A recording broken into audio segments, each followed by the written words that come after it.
glorioso Rey, Rey de reyes de este mundo majestuoso y con poder. Su regreso ya anuncia con señales por doquier, venciendo viene el Rey. Hay un dicho que podemos resumirlo así: de todo y para todos. ¿Por qué de todo y para todos? Porque en el mundo que estamos viviendo, tanto las empresas, los fabricantes, los que construyen, están tratando de darle al ser humano hasta lo que no necesita para que el comercio y el mundo siga existiendo. Constantemente se inventan todo tipo de herramientas en tecnología, en construcción, en todo lo que usted puede imaginarse, en modas, en comida, en bebidas, en todo lo que usted pueda encontrar. Y la pregunta que nos hacemos: ¿cuántas de todas esas cosas que el mercado y el mundo está tratando de llevar al ser humano para que lleven a sus hogares, oficinas, donde el ser humano vive, todas estas cosas, la gran mayoría son necesarias, importantes, beneficiarán la vida de la familia, de la persona? Es una pregunta que solo pudiendo entender lo que estamos comprando y lo que nos están vendiendo, pudiéramos nosotros ver si, aunque esto es lo que vivimos diariamente, demanda y compra, venta, todo lo que nos rodea, la gran pregunta: ¿estamos recibiendo, nos están ofreciendo, o estamos adquiriendo lo más importante? ¿Estamos valorando que lo que nos está rodeando es lo más necesario para nuestra vida? Nosotros tenemos que pensar seriamente que el tiempo pasa, los días pasan, y constantemente el ser humano está rodeado de todo tipo de ofertas. Y en esta situación, déjeme decirle que si algo que urge que tenga el ser humano en su casa y que sea diario su alimento, es la palabra de Dios, la Biblia.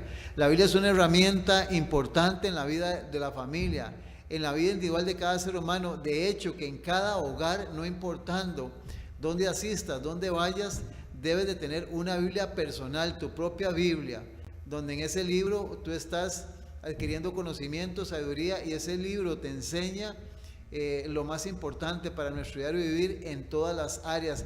Hasta que empieces a conocerlo, a entenderlo, te darás cuenta que es un libro que abarca toda la vida del ser humano y en todas las áreas. Es un libro completo, perfecto, porque es de origen divino. Es la mapa o la brújula que Dios dejó para el ser humano. Y es importante esto porque la pregunta es: ¿cuánto tiempo va a vivir el ser humano? ¿Cuánto tiempo hemos perdido? ¿Cuánto tiempo vamos a preocuparnos por adquirir lo más importante? Y la pregunta final es: ¿nos irá a alcanzar la vida para poder recibir, tener en nuestra mente, en nuestro corazón, como materia, la literatura, los documentos necesarios que nos ayudarán a nutrirnos y a prepararnos mentalmente y espiritualmente para poder vivir dentro del plan que Dios tiene y no ser engañados por todo lo que nos está rodeando?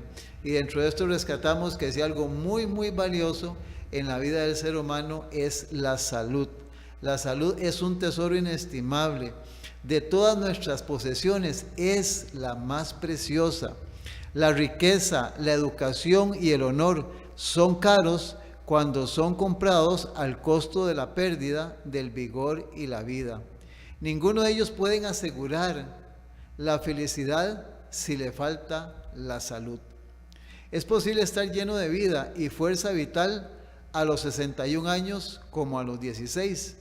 Podemos amanecer cada mañana con el vigor y las fuerzas renovadas, rebosando de entusiasmo y energía. Podemos gozar cada día al máximo. Esto no se hace con alguna porción mágica o en alguna imaginaria fuente de la juventud, pero es posible, qué importante esto, es posible lograrlo con la aplicación de principios básicos y sencillos que hemos venido estudiando a la luz de la palabra de Dios. A la medida que usted y yo entendamos más claramente, el reto consistirá en cómo decidir aplicar esto efectivamente. Cada descubrimiento es una llave que abre un baúl de tesoro lleno de riquezas para la vida. Algunas personas piensan que la vida es como un juego de azar, que cuando tu número aparece, morirás, que cuando tu número aparece, morirás. Otros consideran la largura de la vida como predeterminada. Cuando el dedo de la suerte apunte hacia ellos, entonces la vida se termina. Pero la ciencia indica y la Biblia enseña que no hay ningún dedo de la suerte que nos señala. Si yo contraigo cáncer del pulmón como resultado de fumar cigarrillos, no puedo culpar a la suerte. Fue el inhalar los más de 29 venenos en el humo del cigarrillo lo que me mató. Si con frecuencia gusto de comidas altas en grasa, no es la suerte sino la grasa la que obstruye mis arterias. Vivimos en un universo ordenado al cual está sujeta a la ley de la causa y el efecto. Si arrojas una piedra desde un precipicio, la ley de la gravedad hará que caiga. Si te paras en la lluvia, te mojarás. Cuando la llave se coloca en el encendedor del automóvil, este se prenderá.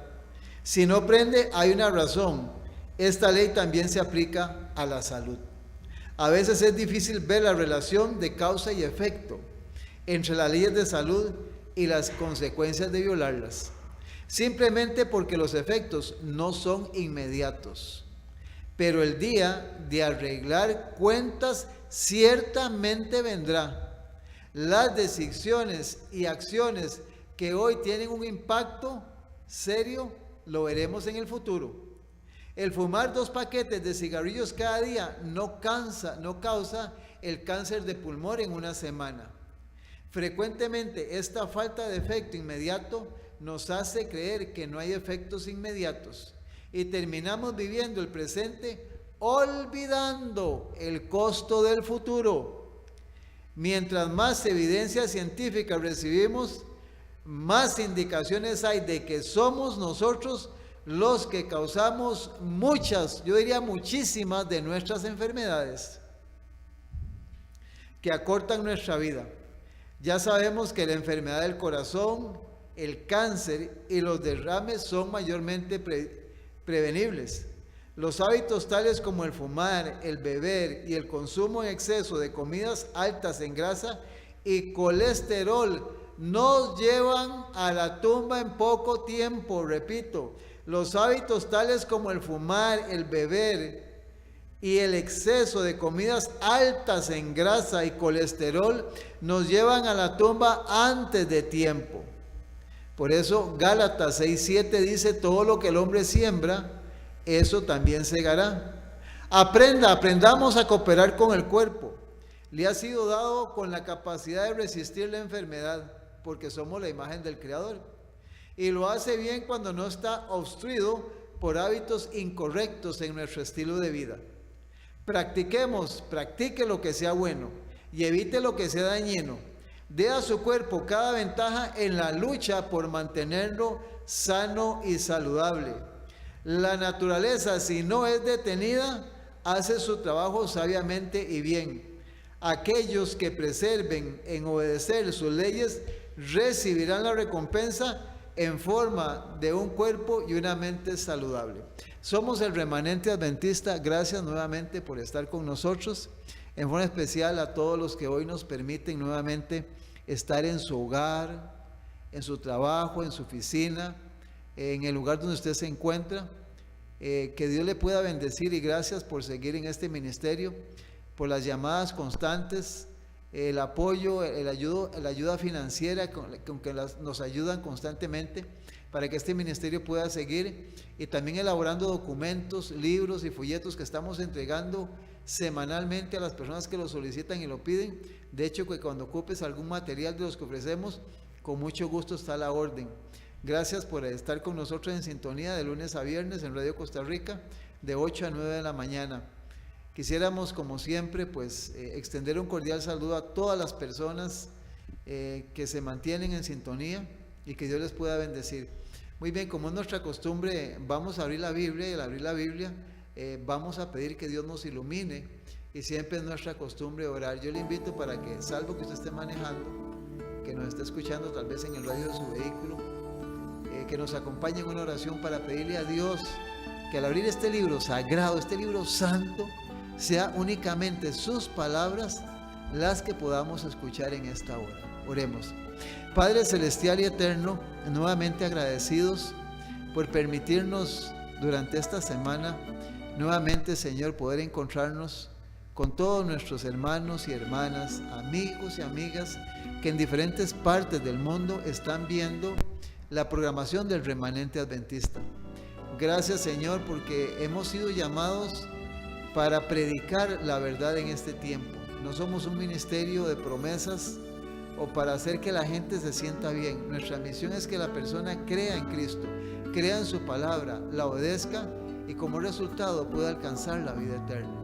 Porque esa es la razón más importante de la existencia del ser humano en este mundo. Todo lo demás tiene su lugar, pero si no alcanzamos la eternidad, lo hemos perdido todo. Por eso, Padre Celestial, en esta hora, al abrir este libro sagrado que es tu palabra, es el oráculo divino, queremos pedirte, Señor, que puedas quitar de cualquier persona que nos ve y nos escucha cualquier pensamiento preconcebido, cualquier prejuicio, que podamos tener una mente dócil, una mente receptiva, para que podamos analizar lo que tú quieres decirnos en esta hora. Que sea tu palabra la que nos hable y que podamos ser como un niño, como niños dóciles y obedientes cuando escuchamos un escrito está. Gracias, Señor, porque en este libro sagrado están las recomendaciones más sabias para cualquier ser humano.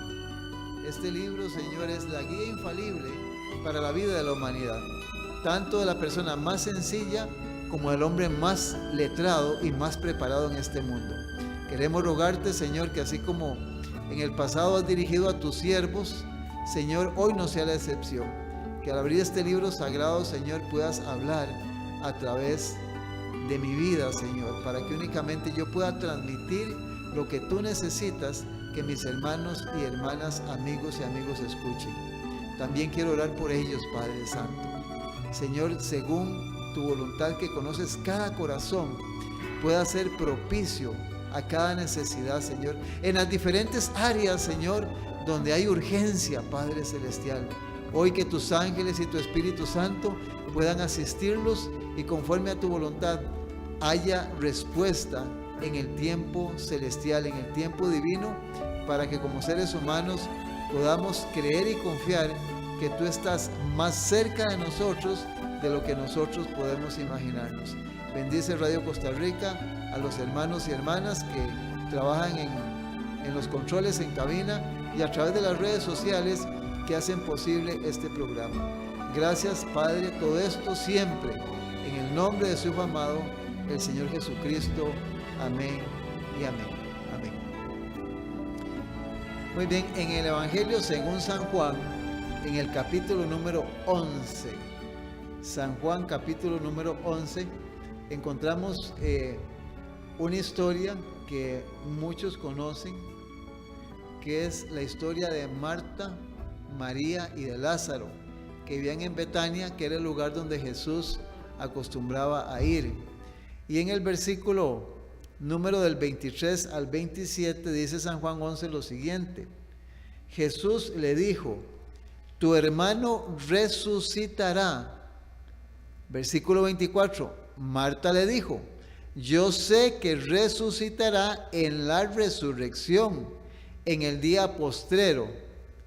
Versículo 25, Jesús le dijo, yo soy la resurrección y la vida, el que cree en mí, aunque esté muerto, vivirá.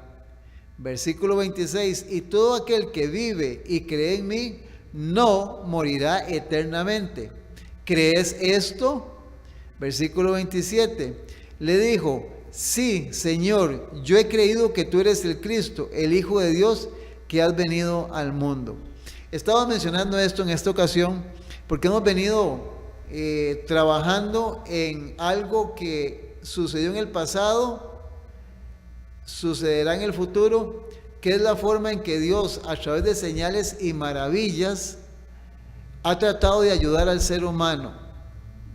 Podemos decir que en una forma negativa Generalmente cuando las señales y las maravillas, esas dos palabras aparecen en la Biblia, siempre sorprenden al ser humano. Y déjame decirte que estamos insistiendo en esto, lo sorprende, y eso que pudo haber sido restauración, liberación, ayuda, se convierte en una desgracia para todo el planeta, para el habitante, para el pueblo que en ese momento vive eso, porque estuvo en un periodo donde se le avisó de lo que venía y no quiso atender. Entonces aquí nosotros estamos encontrando donde en la Escritura, cuando Marta conversa con Jesús, el Señor Jesús, después de que Marta le trata pues de reclamar a Jesús que por qué no vino, que su hermano no hubiera muerto, entonces Jesús le dice a ella: tu hermano va a resucitar. Y en el versículo número 24, Marta le dice: yo sé que resucitará en la resurrección. Y aquí yo quiero detenerme para decirte lo siguiente. Te hago la pregunta: ¿crees realmente en la resurrección que va a venir? En la que a través de toda la Escritura Jesús ha enseñado de que algún día todos los que están en los sepulcros, que murieron en Cristo, que murieron viviendo una vida ordenada, tratando de vivir recto y obedeciendo la palabra de Dios, van a ser resucitados, sacados de la sepultura.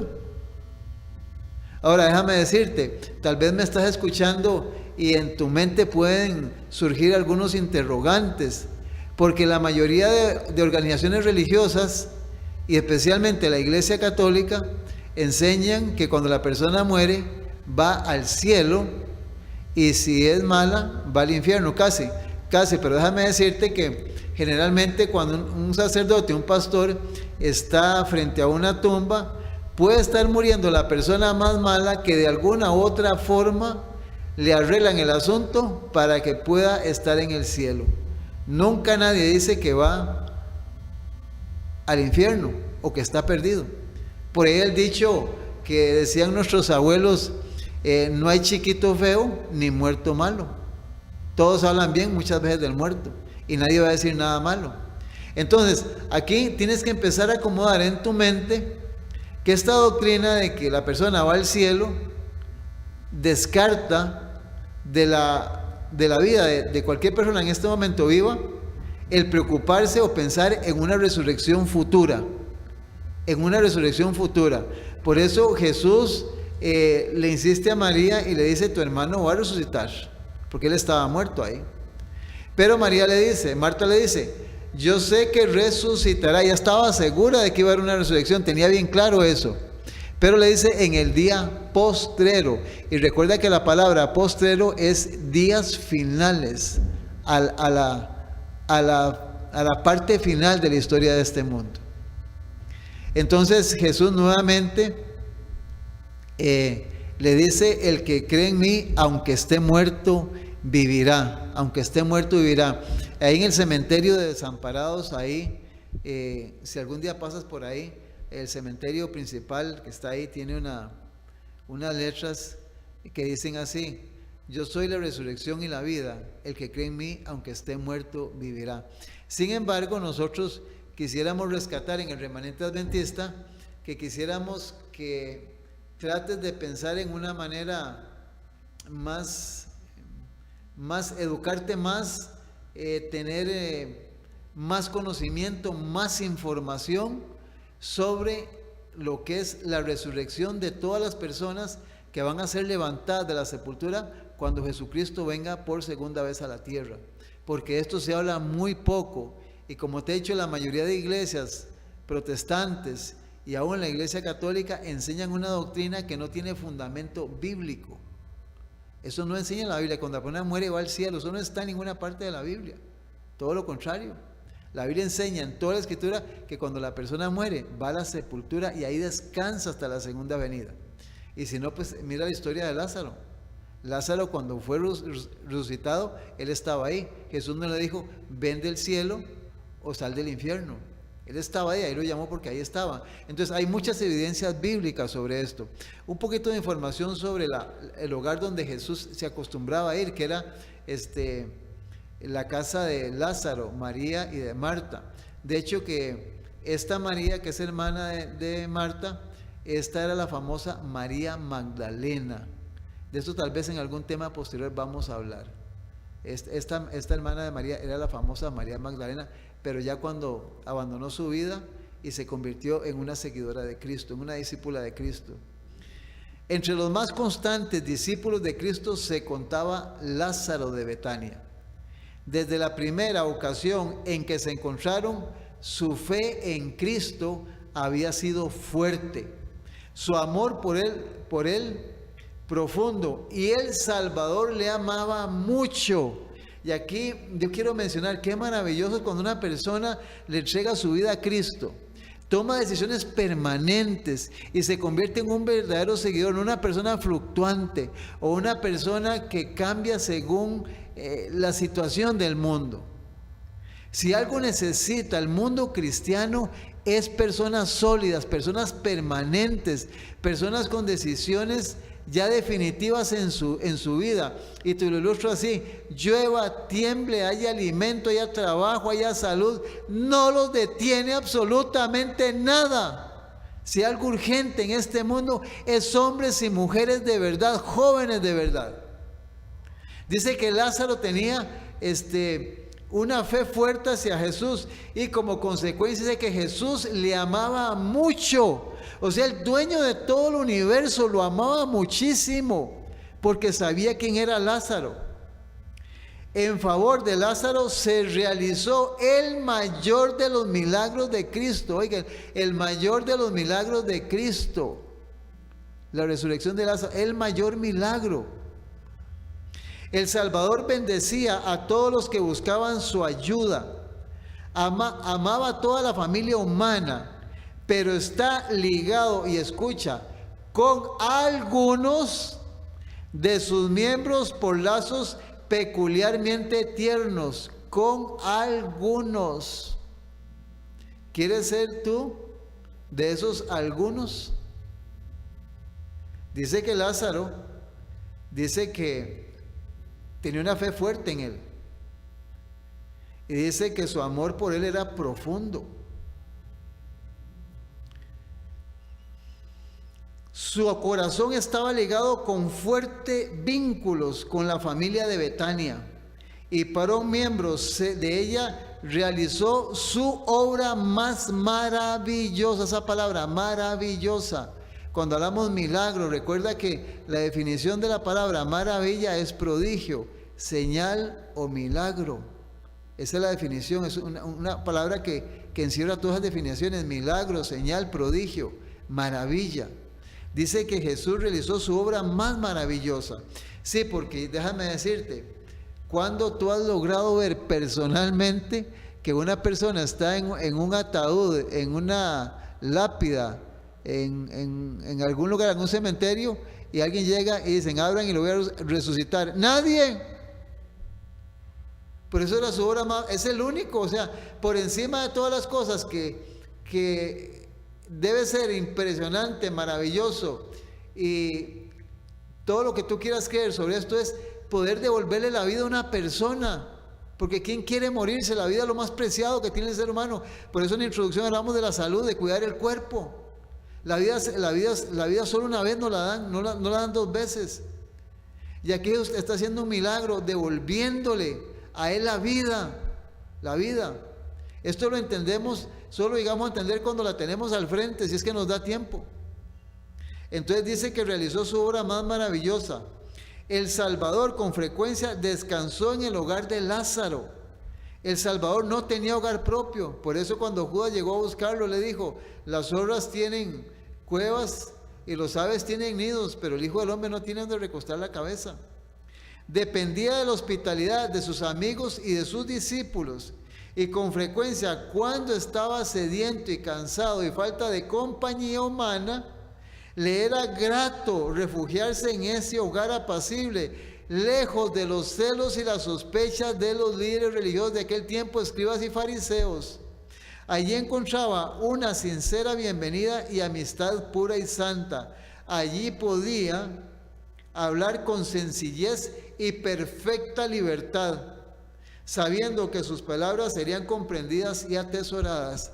él se sentía muy feliz en ese hogar.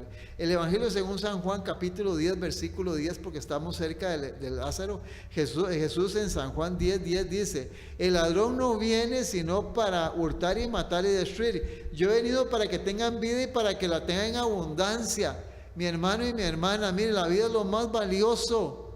Privilegiados todos los que han bajado a la sepultura y han sido fieles a la verdad que vivieron en su tiempo, fueron estudiantes de las Escrituras y vivieron de acuerdo a eso, porque cuando Jesús venga serán resucitados. Esa obra maravillosa de origen celestial, es una maravilla poder ver a una persona que murió, más es un familiar nuestro, volverlo a ver en la existencia, y será resucitado para vivir eternamente mientras Dios le permita tener la cantidad de años que Jesús le va a dar a sus redimidos, a los hijos. Entonces San Juan 10:10 dice que Jesús dice que vino para dar vida y darla en abundancia. Qué hermoso es esto. En San Lucas 23:43 encontramos otra ilustración en relación a esto. Qué interesante, qué maravilloso es ver cómo Jesús siempre estuvo preocupado en lo que fue devolverle al ser humano algo que llegaremos a perder algún día, que es nuestra existencia. San Lucas 23:43, Jesús dice: de cierto te digo que hoy estarás conmigo en el paraíso. Si el ladrón en la cruz estaba a horas de morir ahí en la cruz del Calvario, y Jesús le promete a él la vida eterna. Aquí está la excepción a la regla. Un hombre que se logra salvar al final casi de su existencia es la excepción, pero no es la regla para que tú digas: bueno, voy a vivir mi vida en una forma disoluta, voy a comer y a ver y al final me arrepiento. Entonces vas a aceptar a Cristo, vas a querer la salvación por egoísmo, porque ya no queda, no por amor a Dios, no por obediencia, sino porque ya llegó y no hay nada que hacer. Pero muchísimos la muerte los sorprende, un paro cardíaco, un accidente, una enfermedad, tantas cosas. Entonces por eso es tan importante que entiendas que Dios, Jesucristo, vinieron a devolverle al ser humano la vida eterna nuevamente. En Romanos capítulo 3, versículo 23, es un versículo que muchos conocemos. La Escritura menciona en Romanos 3, 23: por cuanto todos pecaron y están destituidos de la gloria de Dios. Aquí involucra a todo ser humano que ha nacido en el planeta. Por cuanto todos pecaron, están destituidos de la gloria de Dios. Y aquí el capítulo 6, el versículo número 23 de Romanos: porque la paga del pecado es muerte, mas el regalo de Dios es vida eterna en Cristo Jesús, Señor nuestro. Él devuelve nuevamente la promesa de la vida eterna al ser humano. Pero no voy a decir nada más esto sin antes decirte algo muy importante. En Primera de Juan, porque esto casi no lo enseñan muchas de las iglesias. En Primera de Juan, capítulo número 3, los versículos del 1 al 9. Mira lo que dice San Juan 3, del 1 al 9. Mirad cuál amor nos ha dado el Padre para que seamos hijos de Dios. Por esto el mundo no nos conoce, porque no le conoció a Él. Versículo 2. Amados, ahora somos hijos de Dios y aún no se ha manifestado lo que hemos de ser, pero sabemos que cuando Él se manifieste, seremos semejantes a Él, porque le veremos tal y como Él es. Entonces Juan está diciendo que cuando Él venga, nuevamente los seres humanos podrán ser transformados en su segunda venida, cuando Él se manifieste. Ahora, versículo 3, mira la promesa y también la decisión que tiene que tomar el ser humano cuando ya sabe que le ofrece una vida eterna, sabe que Jesús vino a devolverle eso y que a través de Cristo la persona acepta la eternidad. Versículo 3, y todo aquel que tiene esta esperanza en Él, porque Él es el único que puede dar vida eterna, se purifica a sí mismo, así como Él es puro. Debemos de empezar a purificarnos. Malos hábitos, malas costumbres, malas palabras, malas amistades, formas de pensar con hábitos adquiridos y heredados, es purificarse de todo lo que hemos recibido por herencia y porque lo hemos cultivado en el mundo, para buscar lo que llamamos la santidad en la vida del cristiano, lograr con la ayuda del Espíritu Santo, lograr la victoria sobre el pecado, para purificar nuestra vida. ¿Por qué? Porque el versículo 4 dice, todo aquel que comete pecado infringe también la ley, pues el pecado es infracción de la ley. Sí, los 10 mandamientos se hicieron no para salvar al ser humano, porque la salvación la da Cristo. Los 10 mandamientos es el código de leyes que le enseña al hombre lo que es bueno y lo que es malo y señala el pecado. Cuando la persona peca, está quebrantando algún mandamiento, y al quebrantar un mandamiento, dice la Escritura, que está infringiendo la ley y está en pecado. Versículo 5 de 1 de Juan capítulo 3. Y sabéis que Él apareció para quitar nuestros pecados. ¿Para qué apareció Él? Para quitar nuestros pecados, y no hay pecado en Él. Ahora ve qué interesante, versículo 6. Todo aquel, ya esto va como para que tomes todo aquel que permanece en Él no peca. ¿Cómo dice la Biblia? Todo aquel que permanece en Él, en Cristo, no peca. Todo aquel que peca no le ha visto ni le ha conocido. ¿Cómo es esto, hermano Garita? ¿Cómo es esto? A mí me han enseñado otra cosa, de que todos pecamos y que somos seres humanos. Sí, eso es lo que te han enseñado, y han tergiversado la Escritura para presentar de que nadie puede vivir sin pecado. La verdadera lucha de un cristiano, de un hijo de Dios, es proponerse con ayuda de Dios el estudio de la palabra, la asistencia a la iglesia, la oración, el ayuno, la predicación del evangelio, vivir para Cristo. Cuando te das cuenta, pasan semanas, meses, años, y cuando te das cuenta estás viviendo una vida correcta delante de Dios. Cuando tomas en serio el cristianismo, pero como dije al principio, cuando se es mediocre, cuando se es tibio, cuando se es mundano, cuando a veces apareces y no apareces, terminas como una persona fría, mediocre, tibia, seco, sin fruto, nada absolutamente. Y entonces estás diciendo, hay quien no peca, aquí nadie es más que nadie. Y comienzas a señalar faltas en los demás para justificarte. Qué terrible es esto. Versículo 7. Hijitos, nadie os engañe, nadie, ¿se acuerda? Estamos trabajando en San Mateo 24, la segunda venida de Cristo. Cuidad de que nadie os engañe. Hijitos, nadie os engañe. El que hace justicia es justo como Él es justo. El que practica el pecado es del diablo, porque el diablo peca desde el principio. Para esto apareció el Hijo de Dios, para deshacer las obras del diablo en tu vida y en mi vida. Cristo debe ser formado en nuestra mente y en nuestro corazón, dice el apóstol Pablo. Cristo es nuestra esperanza, porque Él nos está prometiendo la vida eterna, la resurrección si bajamos a la sepultura. Y por lo tanto, esta vida es la oportunidad que tienes para hacer los cambios, corregir y vivir dentro de los parámetros que encierra este libro sagrado y dentro de las leyes que están en tu mente y en tu corazón. Y versículo número 9. Todo aquel que es nacido de Dios no practica el pecado, porque la simiente de Dios permanece siempre en la iglesia, siempre orando, siempre estudiando, siempre llorando, siempre predicando.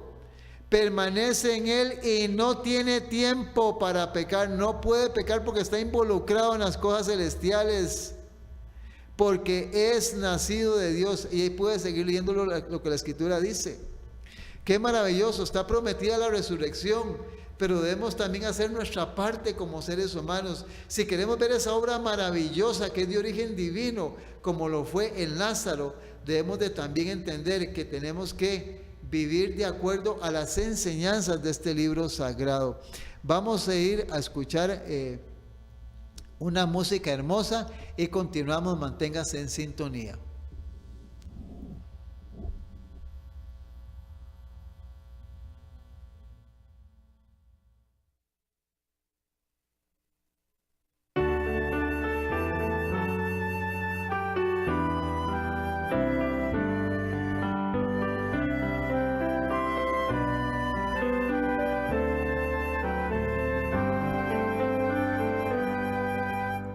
Anhelo ser libre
soy, cuánto sé, pues lávame y blanco cual nieve seré, que solo así ser limpio podré. Oh, lávame tú y cual nieve seré.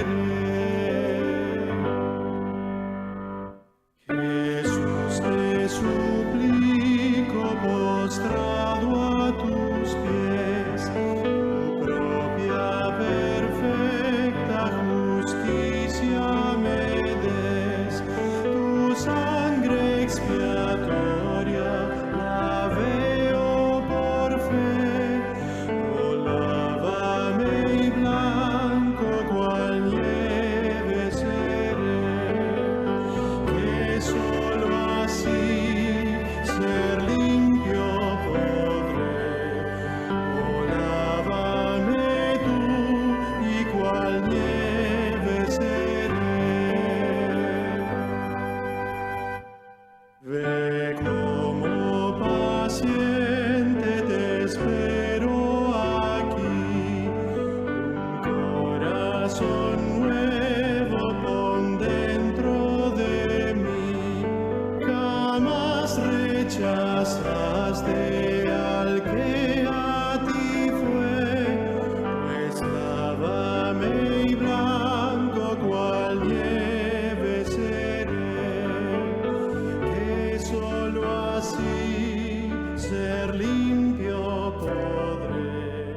Oh, lávame tú y cual nieve seré. Para los que hemos asistido alguna vez o muchas veces a un funeral, qué difícil y qué triste, porque cuando la persona muere ahí donde toda la familia se encuentra, los que nunca se ven ahí aparecen. Y cuántas cosas pudiéramos nosotros averiguar si pudiéramos leer la mente de cada persona, qué lo llevó a estar ahí, qué estará pensando y qué va a pasar después de que vea a la familia enlutada, y más cuando son desgracias. Jesús vivió en carne propia esto y lo vivió en su tiempo, y déjame decirte que Jesús por eso nuevamente vuelve a decir en toda la escritura: no os maravilléis de esto, porque viene la hora va a venir, hermano y hermana, donde todos los que están en los sepulcros van a oír la voz y van a ser sacados de la sepultura. Se terminarán no más cortejos fúnebres, no más carrozas. Jesús prometió que Él es la vida eterna, y Marta y María lo sabían y lo creían, sabían que Él tenía poder para eso, y tenían bien claro el asunto de la resurrección en el día postrero. En el capítulo 11, los versículos del 35 al 37 dice la palabra: María, cuando llegó a donde estaba Jesús, al verle, se postró a sus pies diciéndole: Señor, si hubieses estado aquí, no habría muerto mi hermano. Jesús entonces, al verla llorando, y a los judíos que la acompañaban también llorando, se estremeció en espíritu y se conmovió. Claro, Él era humano, dice que se estremeció y se conmovió a verla a ella. Y le dijo: ¿dónde la pusisteis? Le dijeron: Señor, ven y ve. San Juan 11:35. Jesús lloró. Dijeron entonces los judíos: mirad cómo le amaba. Y algunos de ellos dijeron: ¿no podía este que abrió los ojos al ciego haber hecho también que Lázaro no muriera? Qué interesante esta historia, porque mira que ahí estaban los fariseos y muchos dirigentes ahí. Y esta gente estaban ahí supuestamente ayudando a Marta y a María, acompañándolos en ese momento tan difícil. Pero ¿quiénes eran estos? Eran los que perseguían, acechaban a Jesús. Dice que cuando Jesús se conmovió de espíritu y se turbó, leyó el corazón de todos los presentes. Veía que en muchos lo que pasaba como demostración de pesar era tan solo un fingimiento. Yo por eso muchas veces cuando he llegado a un funeral, yo le digo a la persona: no puedo sentirlo como usted lo siente. Porque si yo le digo, lo siento como usted lo siente, creo que no sería una aplicación o un dicho, forma de decir la cosa adecuada, porque esa persona está perdiendo un ser que es su propia sangre. Dice, sabía que en algunos de los del grupo que manifestaban ahora un pesar hipócrita estarían antes de mucho maquinando la muerte, no solo del poderoso taumaturgo, qué interesante, ¿verdad? Porque a Jesús se le llama taumaturgo, porque un taumaturgo es aquella persona, la palabra se define de la siguiente manera: aquella persona que tiene la capacidad o facultad de realizar milagros y prodigios. Un taumaturgo era Jesucristo. Entonces dice, sino que él tenía el poder de resucitar muertos. Cristo podría haberlos despojado de su falso pesar, pero dominó su justa indignación. No pronunció las palabras que podría haber pronunciado con toda verdad, porque amaba a la que, arrodillada a sus pies con tristeza, creía verdaderamente en él. O sea, al ver la gente que estaba ahí fingiendo, hipócritas, Jesús se reservó, guardó silencio, por respeto a María. Entonces él pregunta, ¿dónde lo pusieron? Ella le dice, ven y ve, y juntos se dirigen a la tumba. Qué impresionante verlos caminar a la tumba. Era una escena triste. Lázaro había sido muy querido y sus hermanas le lloraban con corazones quebrantados, mientras que los que habían sido sus amigos mezclaban sus lágrimas con las de las hermanas enlutadas. A la vista de esta angustia humana y por el hecho de que los amigos afligidos pudiesen llorar a sus muertos mientras el Salvador del mundo estaba al lado, lloró Jesús. Y al ver el sufrimiento de la familia humana, es que, hermano y hermana, la muerte es adversa. No era plan de Dios esto. Esto es un asunto que tenemos que considerarlo de una forma más seria. Pero hay una promesa de resurrección. Jesús se condolió al ver la situación. Aunque era el Hijo de Dios, había tomado sobre sí la naturaleza humana. Era compasivo, lloraba con los que lloraban y se regocijaba con los que se regocijaban. Lloró porque muchos de los que estaban ahora llorando por Lázaro maquinarían pronto la muerte del que era la resurrección y la vida. Pero cuán incapaces eran los judíos, dice la historia, de interpretar debidamente sus lágrimas. Algunos que no podían ver como causa de pesar, sino las circunstancias externas de la escena que estaba delante de él, dijeron suavemente, mirad cómo le amaba. Otros, tratando de sembrar incredulidad en el corazón de los presentes, decían con irrisión, ¿no podía este que abrió los ojos del ciego hacer que éste no muriera? Si Jesús era capaz de salvar a Lázaro, ¿por qué le dejó morir?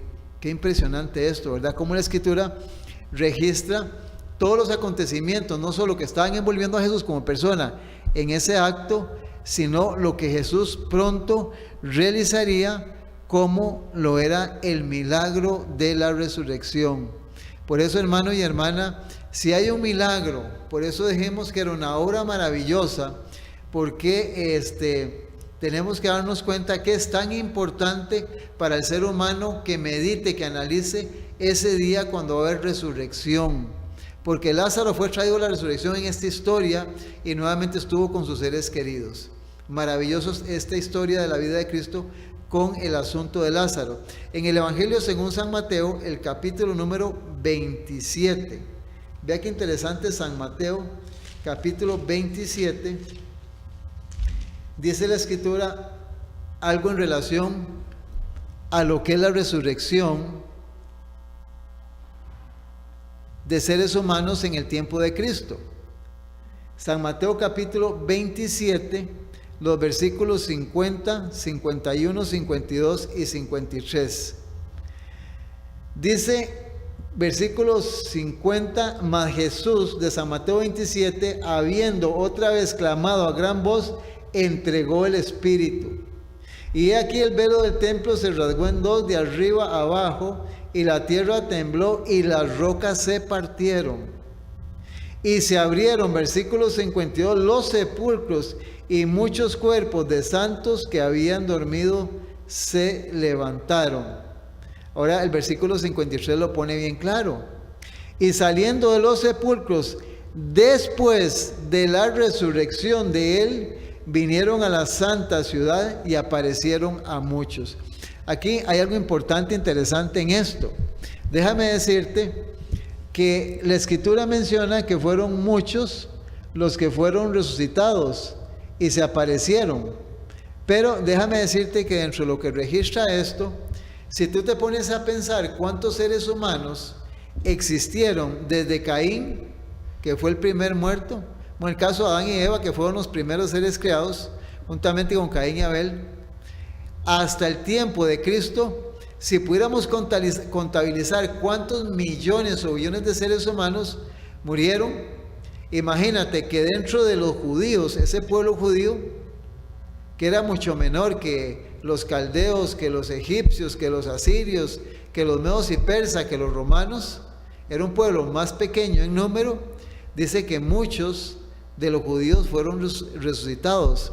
Pudieron haber habido tal vez algunos extranjeros que en el Antiguo Testamento, como Rula Moabita, Noemí y otros que estuvieron ahí, que no sabemos si fueron o no fueron resucitados, porque la Escritura no dice quiénes fueron. Pero es interesante porque muchos de estos fueron traídos a la existencia. O sea, durante casi 4,000 años, 4,000 años de pecado, fueron seleccionados de la sepultura. Dice que cuando él muere y entrega el espíritu, hay un temblor, un terremoto, y los sepulcros se abren y quedan abiertos, nadie sale. Hasta después de que él resucita, entonces los muertos son sacados cuando él resucita.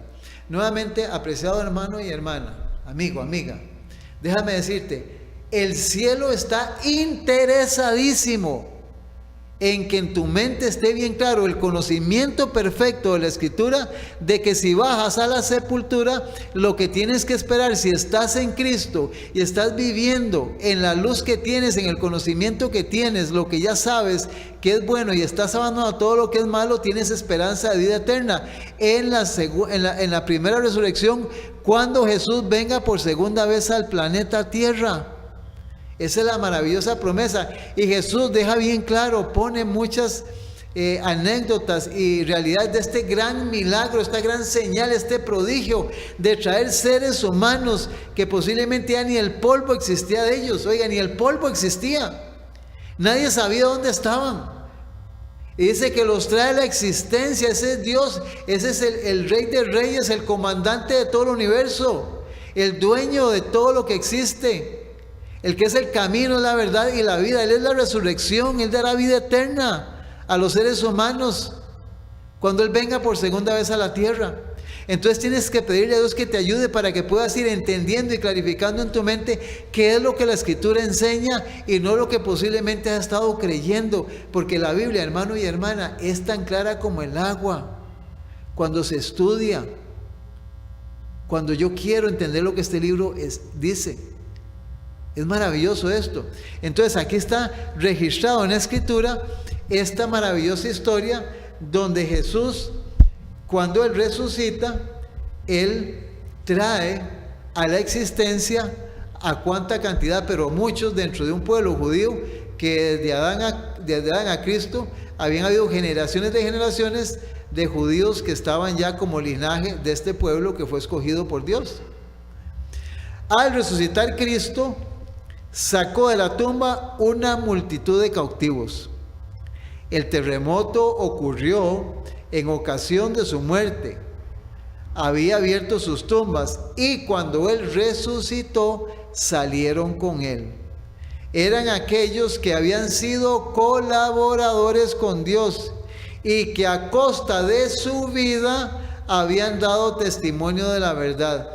O sea, la mayoría de estos en el Antiguo Testamento, ya vamos a hablar un poquito, te voy a dar algunas citas desde que terminemos el programa, dice que fueron fieles y muchos de ellos fueron muertos por mantener la verdad en sus vidas.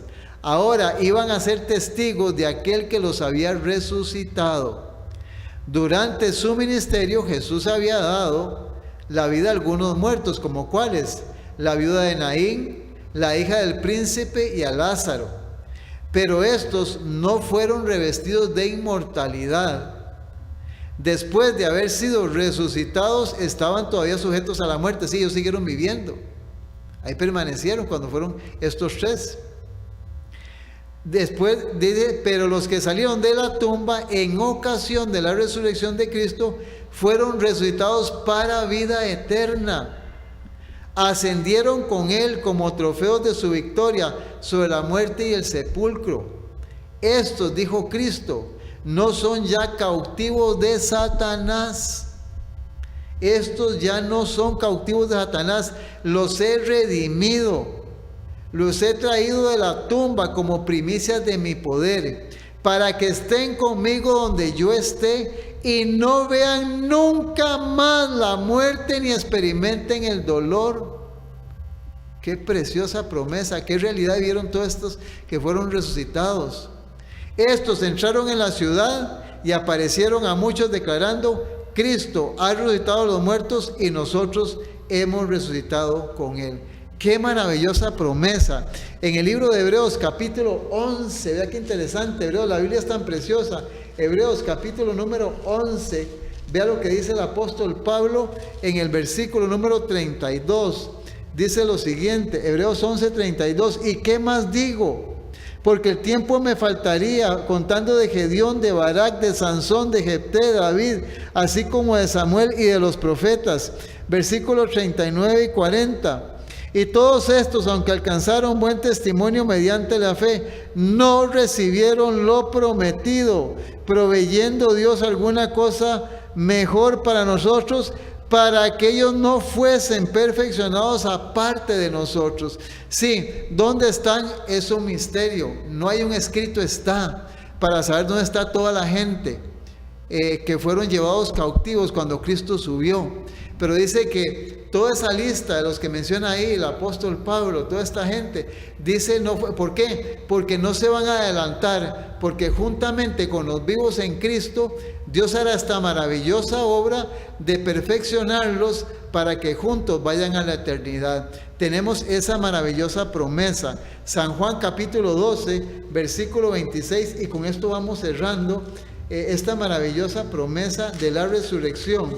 San Juan 12, 26, dice la Escritura lo siguiente: si alguno me sirve, sígame, y donde yo estuviere, allí también estará mi servidor. Si alguno me sirviere, mi Padre le honrará. Hermano y hermana, es importante, necesario y urgente tomar la decisión, entregarle su vida a Cristo o continuar en el cristianismo, pero como una persona constante, permanente y decidida de tomar el cristianismo en serio y mantenerse fiel hasta que bajemos a la sepultura o hasta que Jesús regrese por segunda vez a la tierra si estamos vivos. La maravillosa promesa de la resurrección, un don de origen divino para el ser humano. Que Dios te bendiga. Somos el remanente adventista.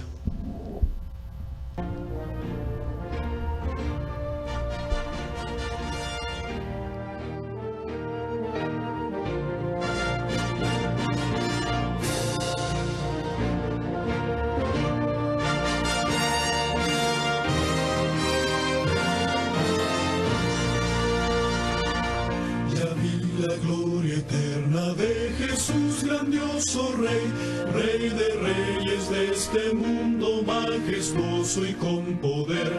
Su regreso ya anuncia con señales por doquier, venciendo bien.